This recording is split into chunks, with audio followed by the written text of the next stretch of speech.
than my brothers. So when I did some bad things, I was punished as well as my brothers were. When I did some good things, I was rewarded as well as my brothers were. There was no difference in that. And with that, I realized I'm not special. I'm just missing an arm. But I'm the same as my brothers. And with that, I realized I have the same responsibilities. And as a human being in our society, I'm responsible for giving back, for partaking in society, for being actively involved in society, for not isolating myself just because I have a disability and expecting others to do stuff for me.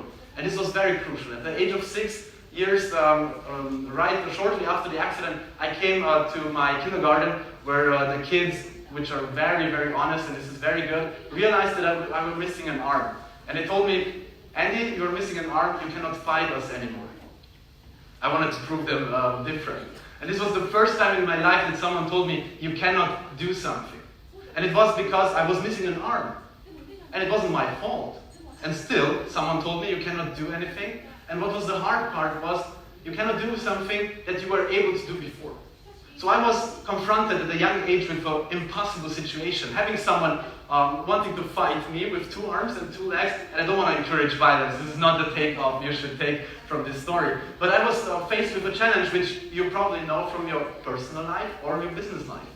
There is something that looks impossible. What do you do? So I was looking at my goal to beat him. But he had 2 arms and 2 legs. So I needed to use what I had more intelligent and more better, so that I can show him that I still am able to do it. So I put my right leg behind his legs, took my right arm, which I obviously had left, and threw him over my leg. And when he landed on the floor, he realized, and he can do, and I realized, I can do.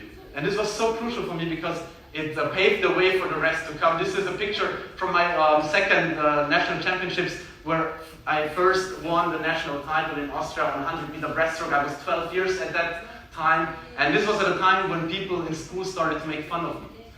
Because I was missing an arm, someone took my arm and said, get away now, and you're helpless, and stuff like this. And at the same time, I was winning medals. I was gaining self-confidence. I knew that I can achieve stuff.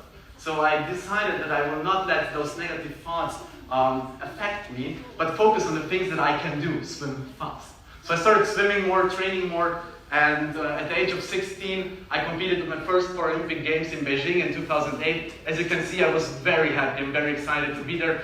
This picture was taken right before the opening ceremony in Beijing, where 80,000 people were welcoming us and cheering us, and it was incredible to be there. And I was so happy and thankful because 10 years after my accident, I was competing with the best of the best at the Paralympic Games.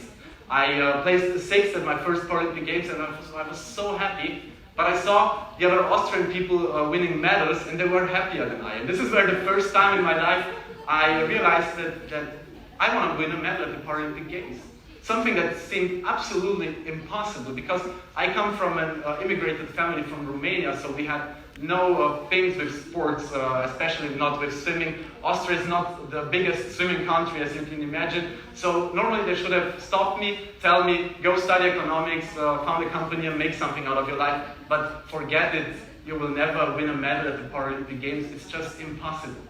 But I wanted it.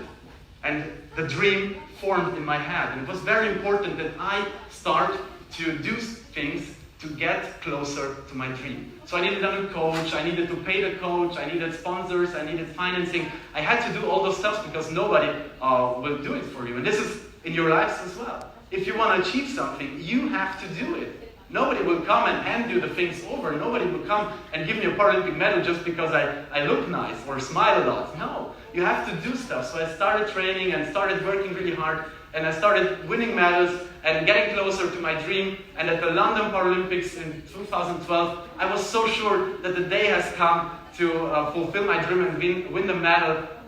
But as always, things turn out differently than we expected. I swam so fast, I never swam as fast as back then, but I missed the medal by 26 hundredths of a second.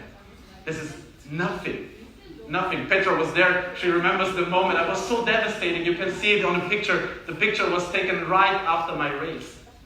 So I worked 4 years, dedicated my life and gave everything so that I can achieve this dream. But it didn't happen. What do you do in those moments? Something I cannot influence. There were 3 guys who were faster than I. What do you do in those moments when you cannot influence the outcome? You influence your reaction. So I was very devastated. I wanted to quit swimming and focus on my studies and try to find a job in Austria. But then afterward, I met my coach, who was back then my coach, and he came to me and said, Andy, you did well. You gave your best.